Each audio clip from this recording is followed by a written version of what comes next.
Welcome to the CBS Radio Mystery Theater Archives, the only YouTube channel which has the original classic episodes of the CBS Radio Mystery Theater in order with no ads. Thank you for listening, and now, enjoy the show.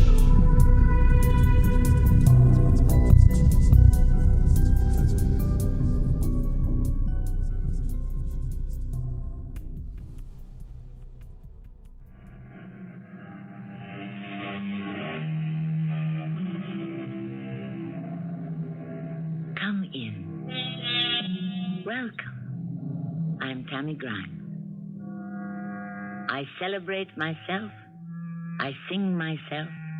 I bequeath myself. And when I give myself. I dote on myself. And I contradict myself. As you may gather, we are dealing with the self, as Mr. Walt Whitman happened to view it. But the self is the basic core of each person's existence. It is all that he or she truly owns in this world. And yet how little we really know about ourselves. The deepest, the most impenetrable mystery in the whole world gazes back at you each time you look in the mirror. Who are you? I'm a reporter.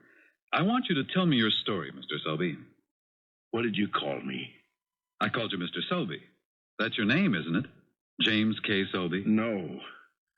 My name is Pollister. Chadwick Pollister. Well, I find that difficult, impossible to believe. Why? Because Chadwick Pollister is the victim. He was murdered. How could you be Chadwick Pollister? And how can they propose to hang me for the crime of killing myself?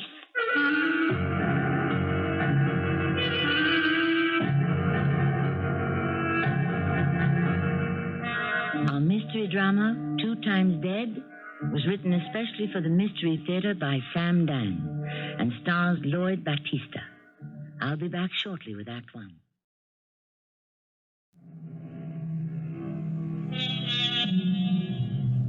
You take the word justice.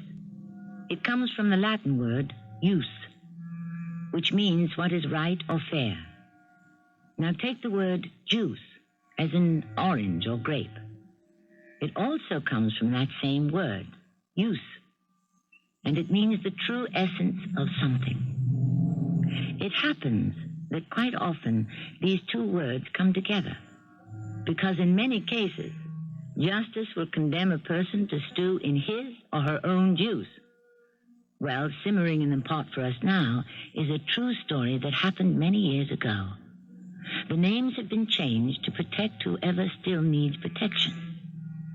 We shall now meet a journalist named Ezra Baines Harper. You sent for me, Mr. Dilworth? Go to Salinsville. Where's that? I don't know, Ezra. 50 miles west of Syracuse. Why? Who cares about Salinsville? Who ever even heard of Salinsville? They propose to hang a man day after tomorrow. Oh, what for? Murder, I'd imagine. What's his name? I got it written down somewhere. Oh, why do I have to go? Oh, well, now, folks like to read about hangings. Well, why? I guess it's the next best thing to being there. Hasn't there been enough killing? Nope. Seems like there's never enough. Oh, what are you saying? The echoes of the gunfire haven't even died down from the war. President Lincoln's only been dead 3 weeks. All that's last month's news. People have to have a new sensation each day. And if you can't give it to them, they're going to read somebody else's paper. Here it is. Fella named Selby. James K. Selby. And he's going to hang? For the murder of Mr. Chadwick Pollister. Are they sure he's guilty? Beyond a reasonable doubt. Otherwise, they'd never have come up with a verdict. Ezra, there's a train leaving here in an hour. It'll let you off near Salinsville. Be on it. Good evening, Sheriff. What can I do for you? Well, my name's Harper. Ezra Baines Harper. I write for the Syracuse Courier. Now, here for the hanging, are you? Yeah, I guess so. Yeah, why wasn't you here for the trial? I figure my editor was afraid the man might be acquitted. Can you Tell me what happened, Sheriff. The name's Hooper, spelled Houper, but pronounced to rhyme with Cooper. Yeah, I got it. Please, continue, Sheriff. Well, where do you want me to begin? I'll start with Ella Mae Griswold. And who's she? Housekeeper for Chadwick Pollister's uncle, Nathaniel Pollister. Well, I'd just gone to bed when there was this awful racket outside my window. And there she was, screaming at the top of her lungs. I put my pants on top of my nightshirt and ran downstairs and out the door. Murder! There's been a murder! I've seen a murder! Hey, now, would you please calm down, Ella Mae? Murder! Ella Mae, get hold of yourself. Tell me, what did happen? Murder! I was going back home after visiting my sister-in-law. You know, Rodney's wife, the brunette one, she had that baby. And the body's laying there out on the road. Whose body? It's Chadwick Pollister. Chadwick? Are you sure? It's Chadwick, and I seen the murderer. Who was it? I don't know. I couldn't see his face, but he was wearing a uniform. What kind of uniform? Well, it was a soldier's uniform. Well, you know how it's been. The roads are full of soldiers walking home from the Ella war. Mae, what did you see? Well, I was walking along when I seen this figure of a person kneeling in the roadside. Well, I couldn't imagine why. I was about to ask if something was wrong, but then... But then? Well, something seemed to warn me. Little voice sung out in my brain, "Look out, danger." All right. Well, lucky it was near where them blueberry bushes line the side of the road, you know, Hespeth's Road. Yeah, I know where it is. Well, I quickly stepped behind them, but I could peek through and see what was going on. Ella Mae, for heaven's sake, what was going on? He was kneeling, as I say, and then I seen he was kneeling beside the body of a man. The body of a man stretched out on the road. The dead body of a man. All right, we have established that. Well, he was taking things from the pockets of this man and stuffing them into his own. What sort of things? Well, things, I don't know. Well, then what? Well, and then he stood up. And you couldn't see his face? It was too dark. What'd he do? Well, he quickly looked around, you know, in that guilty way people have when they've committed a crime or a sin. Well, you can just tell. Now, just don't wander off, Ella Mae. Well, I guess he was satisfied no one had seen him. And then he started to run away. In which direction? Well, southwest, away from Hespeth's farm. And when he was out of sight, I went over to look at the body. It was Chadwick Pollister, all right. You could see his face in the dark, Ella Mae? Oh, no, Sheriff. I could see the face had been beaten very bad. But the clothes, that was his uncle's suit he was wearing. The suit his uncle gave him. You're sure of that? Oh, I could even see my own stitches where I'd made the sleeves shorter. It's him. It's Chad Pollister. And was it Chad Pollister, Sheriff? Well, someone had taken a pretty good-sized rock and smashed him with it. We found it, bloodstains and all, lying not too far from the body. And then what did you do? Well, I formed a posse, and we combed the countryside. Sure enough, we caught him next morning. It appears the fellow was a deserter, been in all sorts of trouble with the Army.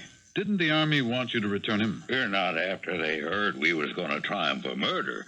They said to us, "He's all yours." Could this Ella Mae Griswold identify him? Yeah, she said. It was too dark. Well, then where was your evidence? We found the money on him. What money? The fresh, new $10 bills his uncle gave to Chadwick. 20 of them. Well, the thing was open and shut. And did the soldier plead guilty? No, naturally he swore he was innocent. Of course he would. Oh, what's his story? What's the difference? He was seen by a witness kneeling by the dead body. The witness didn't say she saw him commit the murder. How do you account for the dead man's money in his pocket? How does he account for it? He tells such a crazy story. Nobody could ever believe it. Do you suppose Suppose he would tell it to me. Oh, he'd tell it to anybody who'd want to listen. When can I hear it? Well, come by the jailhouse tonight after supper, say 7 o'clock. Well, sir, I never did talk to a reporter before in all my life till this thing happened. Well, then it seems I ain't been doing nothing else. Is it possible that the murdered man was not Chadwick Hollister? Oh, no, sir. I could tell by the clothes. I see. Well, why would there be any doubt? It was the same build and everything. Well, I'm sure it was. What do I mean, sure? It was Chadwick Hollister. Do you suppose I might speak with your employer, his uncle, Nathaniel Hollister? Well, what for? Wasn't he also asked to identify the body? Oh, no. Nobody had ever asked him to do anything like that. Why not? The poor old gentleman, he couldn't do it. He's blind.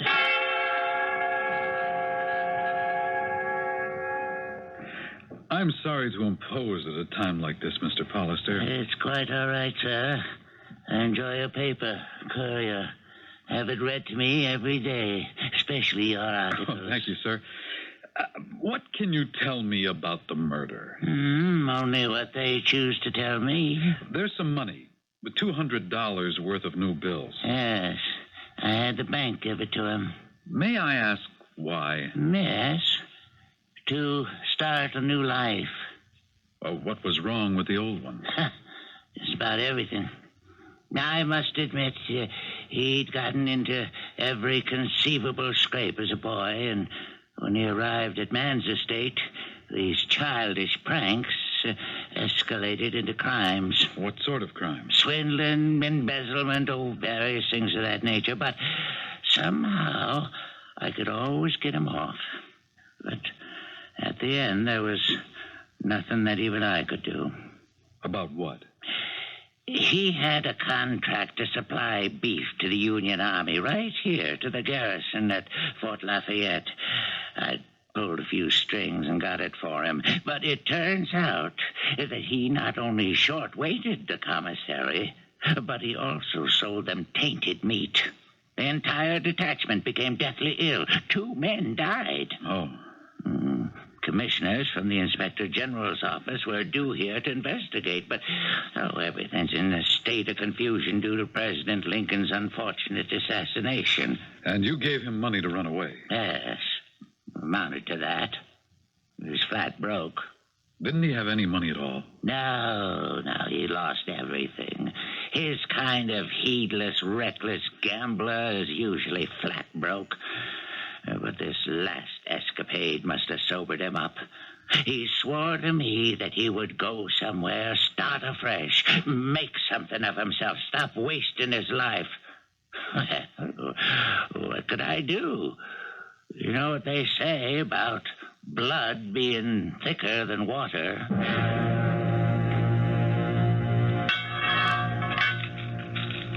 Mr. Selby, I'm Ezra Baines Harper. I'm a reporter for the Courier. What do you want? I'm here to do a story. What story? Your story. Sure. But don't you want me to tell your story? And what good would it do? Well, that's not the point. A story deserves to be told. Why? Because it's the account of a human life. You say you want to hear my story. That's what I came for. Haven't the rest of the boys told you?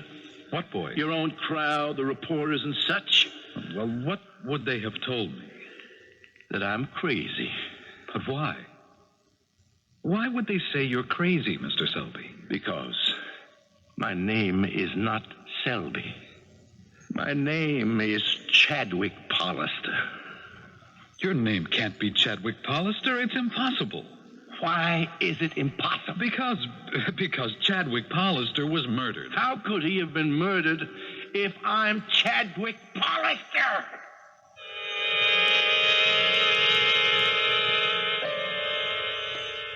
How indeed. Once again, we have a question posed and an answer given. And once again, we have an answer that spawns a host of other questions. For instance, is the man lying? Is the man insane? How is it possible? Well, as you know, most things are possible when we arrive in that special place known as Act Two, and we shall be there shortly.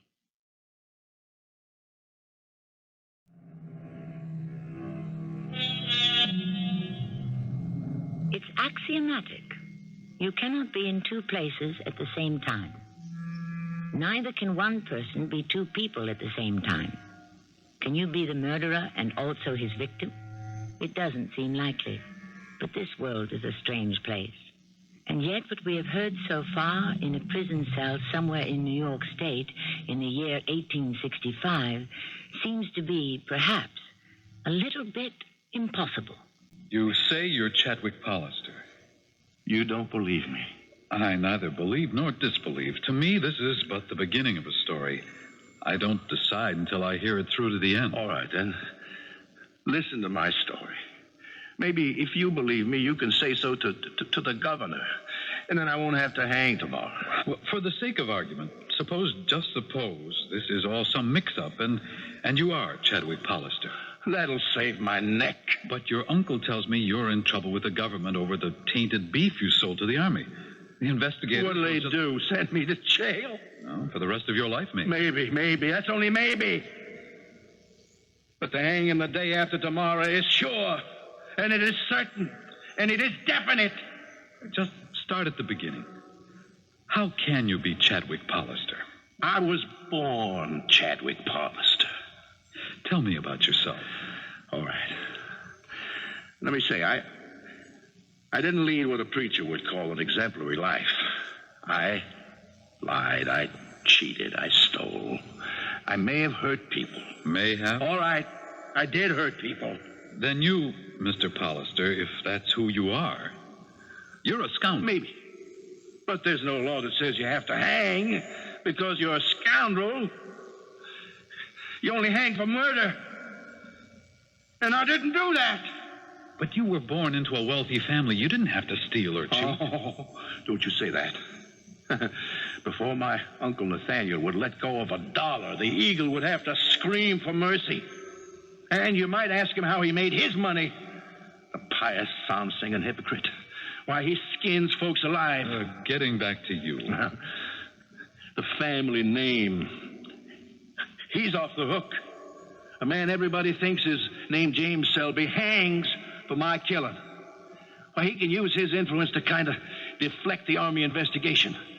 Especially if I am dead. Well, how can he do that?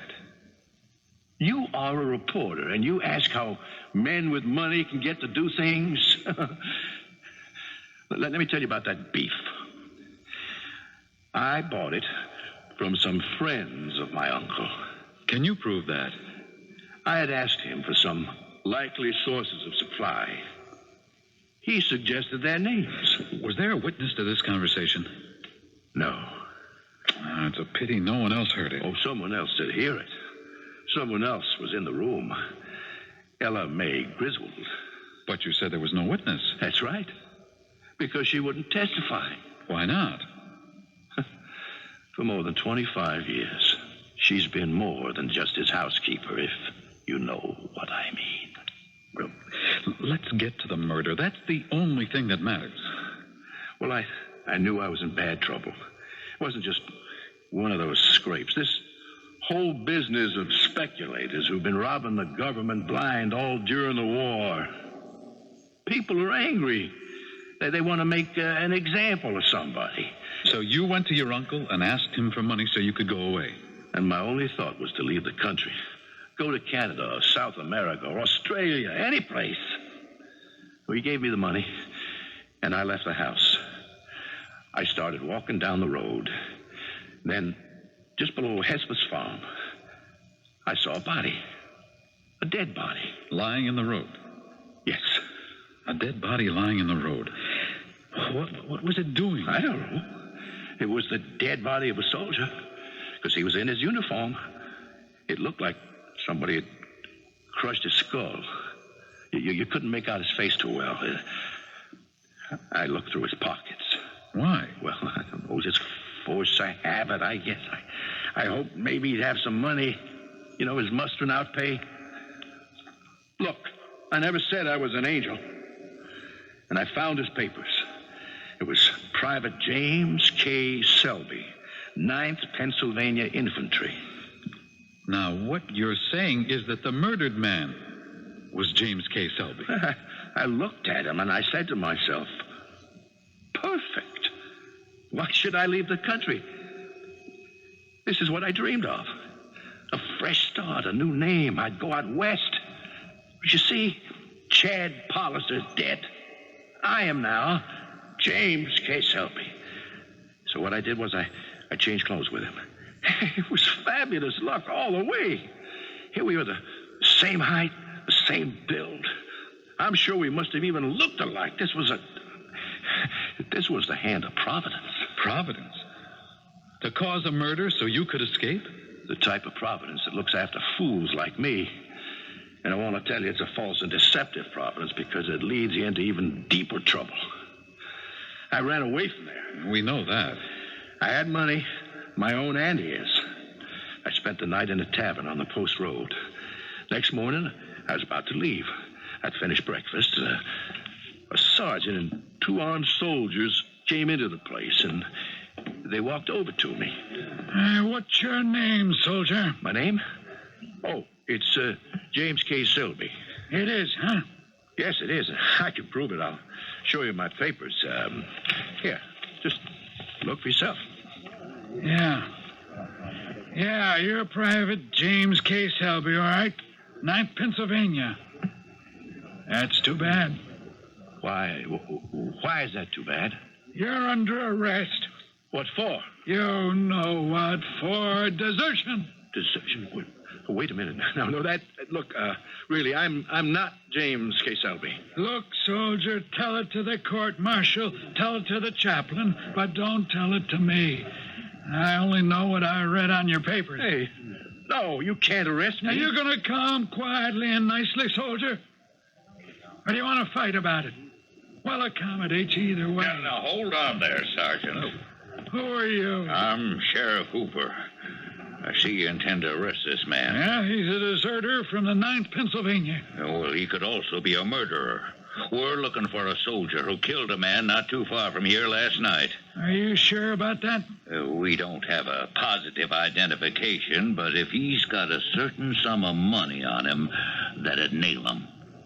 Empty your pockets, soldier. Now, wait a minute. I can explain. Obey your orders.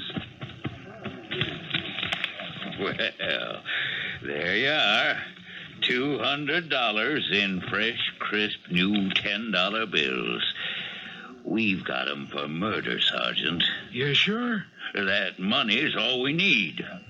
Now, you suppose you could let me have 'em? Oh, well, we got to him first. Now, who has to know that? We got him for murder, and he hangs for that. Well, I got him for desertion. He can hang for that, too. Yeah, but this is peacetime. Well, it was wartime when he deserted. Yeah, but everybody wants to forget the war. My way, he swings for sure. You know something, Sheriff?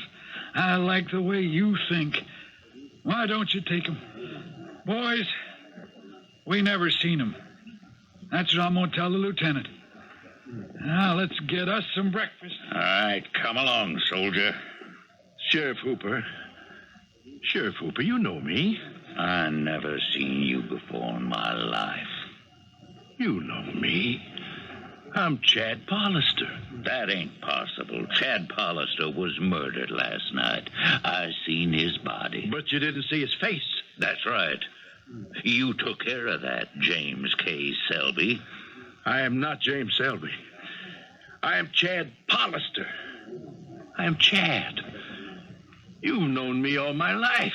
Walk this way, Mr. Selby. This way. And that's exactly what happened. Yes, and that's where your story falls apart. How? It's true that the dead body of the victim could not be identified. But the murderer's face is in the open for all to see. You grew up in Salinsville. You spent your whole life here, is that true? Yes. And everybody here would know Chad Pallister, isn't that true? Yes, of course. And why does everyone refuse to believe you are Chad Pallister? Are you saying that Somehow, suddenly, overnight, they've all forgotten what you look like? Well? Yes. Do you expect me to believe that? I've gone over the trial testimony. Your lawyer, using the defense you gave him, called witness after witness to the stand. All of them said they had never seen you before. All of them denied that you were Chad Pollister. I know. The jury were all from this township. They didn't believe you were Chad Pollister either. They're all lying. But why? They all hate me. Everyone in town hates you? Everyone in this town. Everyone. You've harmed everyone in town? Well, they all hate me, or they're scared. Of what? Of who? My uncle and Sheriff Hooper. Why? They're the richest men in town. Between them, they own it. The mortgages my uncle doesn't own, the sheriff has. Now, all the farmers sitting on the jury, either my uncle or Sheriff Hooper has notes on their next year's crops. And they pass the word along. What you're saying, then, is that it's a plot. It can't be anything else. But to get a whole town to acquiesce? Please, believe it. It's true. Now, all I needed was to find one person who would testify that I was Chadwick Pollister. And I couldn't do it.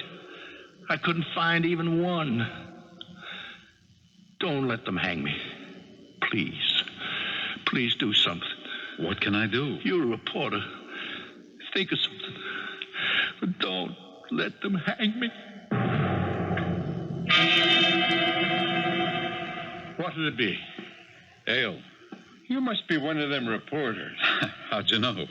You're here for the hanging, ain't you? Do you know Chad Pollister? Sure did. This fellow Selby, who's being hanged for the murder. Would you say he looks something like Chad Pollister? Well, there is a kind of resemblance, but then lots of folks look like. Yeah, well, this fellow Selby, he claims it's a put-up job. I would too if I was him. After all, who wants to swing? Well, he claims that he is actually Chad Pollister. Did you know that? Everybody knows that. And you say that there's no possibility that the man the law claims is James K. Selby could actually be Chad Pollister. None at all. Do you own this place? My grandpa opened it in 1776, the year the Union was born. Been in the family ever since. Of course, we got a mortgage. And who holds the mortgage? Nathaniel Pollister or Sheriff Hooper? Nathaniel Say, mister, what are you getting at? Who knows? Maybe I'm just trying to get the record straight. What record?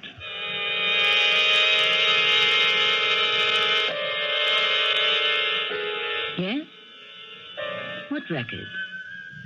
Well, we have two possibilities. A deserter from the Union Army came upon and killed Chadwick Pollister on a lonely road one night. Or Chadwick Pollister walked this same lonely road, found the dead body of an Army deserter, and changed clothing and identities, and is now being tried for that murder. But if that's true, the whole town is collaborating and committing perjury by refusing to recognize Pollister. Can you get a whole town to create and maintain a unanimous deception? As you know by now, you can get almost anything in Act 3, which you get right here shortly.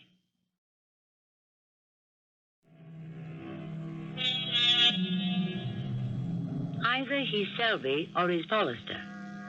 Either he's the victim or he's the killer. He has to be one or the other. But which? In cases like these, the popular expression is you pay your money and you take your choice. But here no one really knows what the true choices are. And everyone you ask only succeeds in deepening the mystery. Oh, it's you again, that reporter, Mr. Harper, Ezra Baines Harper. Mrs. Griswold, may I ask you a question? Well, I can't imagine what I could tell you, but feel free. Are you sure the accused murderer... The convicted murderer. Are you sure that he's James K. Selby? That's the name on his army papers. Are you sure he isn't Chad Pollister? Well, how could he be Chadwick Pollister? Chadwick's dead. A murdered body was found by the side of the road. The face was never positively identified. The judge, the jury, all were convinced it was Chad. Are you convinced? If it's good enough for them, it's good enough for me. This James K. Selby, he claims he's actually Chadwick. Now, is that possible? Nope. Why not? It don't make sense. All of us knew Chad since he was a baby. Now, how could this fella claim to be him? Tell me, did you like Chad Pollister? No, I didn't. Why not? Because he was no good. He broke his Uncle Nathaniel's heart. His uncle who'd raised him since he was a baby and gave him every advantage. What did Chad ever do to you? To me, nothing. So you disliked him not because of anything personal on your side, but because of the way he treated his uncle. You could say that. I gather you like his uncle. Yes. He's always treated me fair and square. He's been a good employer. The best. Thank you, Mrs. Griswold. For what? Oh, incidentally, who was Mr. Griswold, and whatever became of him? He was my husband. He worked for the bank, for Mr. Pollister. He was dissatisfied. He wanted to go west, to California, but he never had enough money. And then one day, Mr. Pollister agreed to lend him some.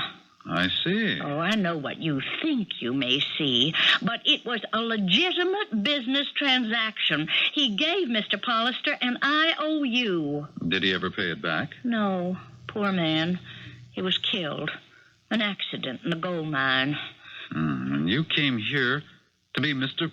Pollister's housekeeper. Yes, well, there I was, alone in the world, with nowhere to go, and Nathaniel kindly took me in. He's a saint, that man. Oh, you're not imposing, Mr. Harper. Always a pleasure to talk to someone from a big city. Gives one a different perspective on life. The convicted killer, Selby, swears he is actually Chadwick Pollister, your nephew. Ah, what a fascinating speculation. Surely you could set the matter to rest. After all, no one knew your nephew or knows him better than you do. That isn't true. I'm blind, so other people know him much better. Sighted people. Yes, but is it possible? I don't see how. If it were true, you could identify him, couldn't you? The last time I was able to see him or anyone or anything, he was a child. What does he or did he look like as a man? I have no way of knowing. But he grew up in this house. There would be things you and he would have in common. Intimate things, personal things. No, things are never very intimate or personal between us. But his voice, the voice of the condemned man, is it the same? The blind have a most acutely developed sense of hearing, or so I'm told. There is a similarity, but many voices really do sound alike. Your nephew, or the man who claims to be your nephew, says that his death would be a welcome way out of a family difficulty as far as you're concerned. That, sir, is a most monstrous accusation. He claims that you have been putting pressure on the townspeople to perjure themselves. I shall not dignify that with further discussion. I must bid you good day. I understand you've been asking a lot of people a lot of questions, Mr. Harper. Yes, I have, Sheriff. They seem to be ridiculous questions to me. But are they pertinent? And am I getting truthful answers? Well, I know what this fellow Selby claims. The jury heard his side of it and didn't believe him.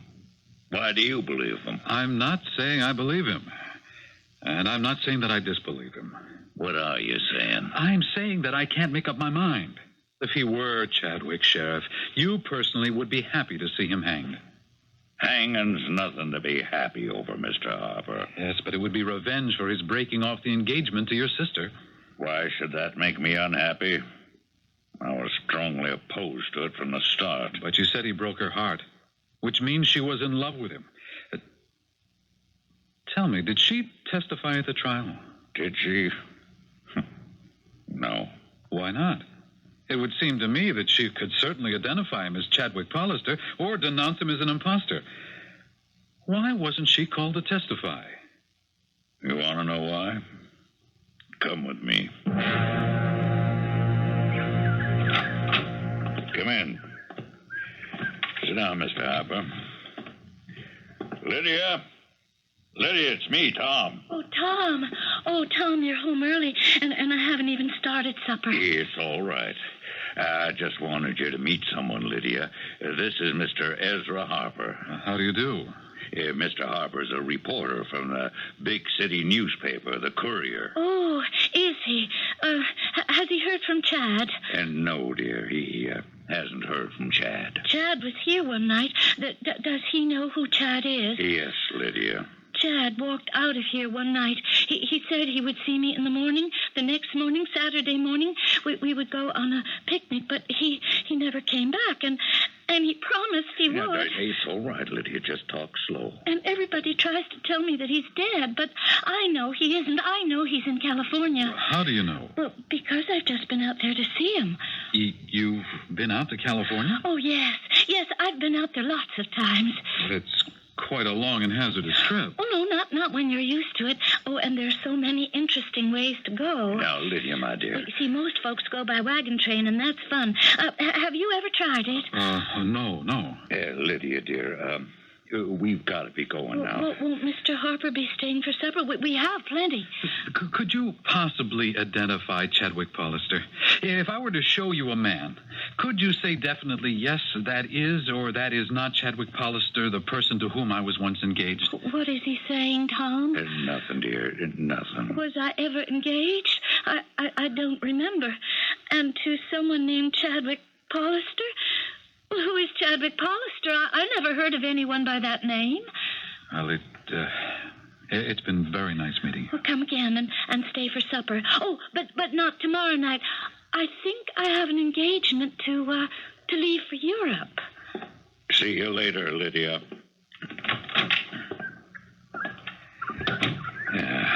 Well, Mr. Harper, now what do you say? Don't you see, Mr. Harper, how they're all ganged up on me?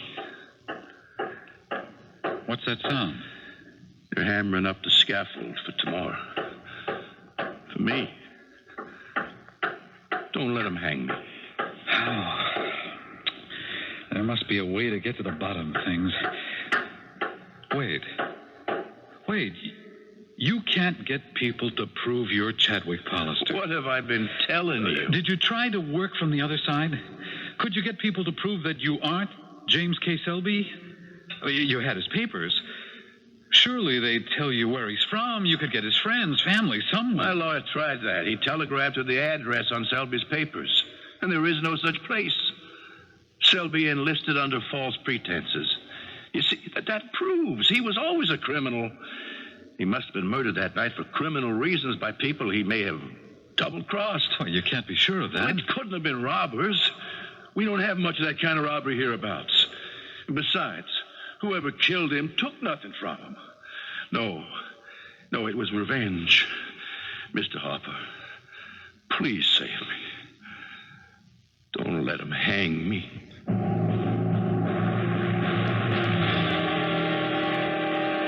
What are you doing here? The hanging's tomorrow morning, and I want that story. Mr. Dilworth, did you read what I sent on the wire? Yes, and it cost a fortune, too. Well, what do you think? What do I think? Either way, it's no great loss if they hang him. Let's stop it. How can I stop it? I'm just an editor. Wire the governor in Albany. And tell him what? Tell him the whole story. Oh, come on. That'll cost a fortune. It's worth a fortune. To whom? To us. How? We run a big feature. Is justice being served? Why? You've got this big wave building up against capital punishment. Those waves rise and fall. Yeah, but right now it's at the crest. Maybe the governor doesn't want to take a stand. He has to. Whatever he does, he can lose votes. Here's what you can tell him. What if there is a conspiracy? That's the problem. If. No, just follow this. How long can it be kept a secret? Too many people know about it. Something has to break somewhere, somehow, sometime, right? Maybe. That's the big word. Maybe. Maybe they'll all come out. But by then it's too late. The man will have been hanged. This way, If he commutes the sentence to life, he hedges the bet. If it comes out that Selby is really Chadwick and was framed, the governor comes out a hero and a humanitarian. What can he lose? Nothing, I guess, because there was a last-minute reprieve that next morning, the hanging morning. And Chadwick Pollister, or James K. Selby, was sent away to prison for life. And what happened? Well, nothing. Nobody ever came forward. The governor lost the next election for other reasons. And Chadwick Pollister, or James K. Selby, kept sending me angry letters. Thanks to you, I am spending my dreary life as an animal in a cage. A fate worse than death. Why did you interfere? Even though I would have been hanged for a crime I didn't commit, it would have been a brief moment of agony, and then I'd be free from pain forever. I can only hope that your uncalled for and unwelcome action has caused you as much distress as it is causing me.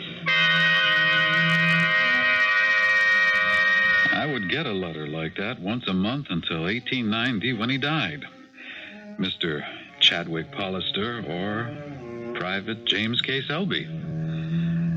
Take your pick.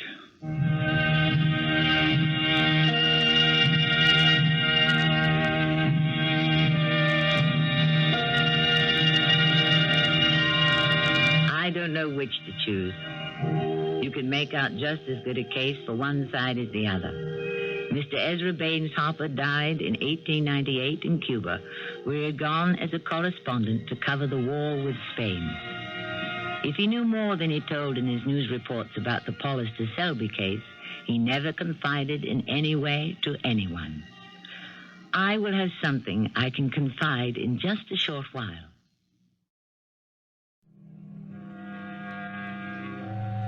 Philosophically and psychologically, our story does not present a problem, because the philosophers and the psychologists see a dualism in each of us. In other words, it is possible for one to be both victim and executioner. How they square this with reality, I cannot say. But it does seem that theoretically, when someone kills someone else, he kills a part of his own humanity as well. So, therefore, it can be said with some justice that no one ever really gets away with murder. Our cast included Lloyd Battista, Bernard Grant, Ray Owens, and Carol Teitel. The entire production was under the direction of Hyman Brown. I hope you enjoyed this episode of CBS Radio Mystery Theater. If you've enjoyed this and want to hear more, please subscribe to this channel. You can also visit my other YouTube channel by searching Mr. Brian McCarthy in the YouTube search bar.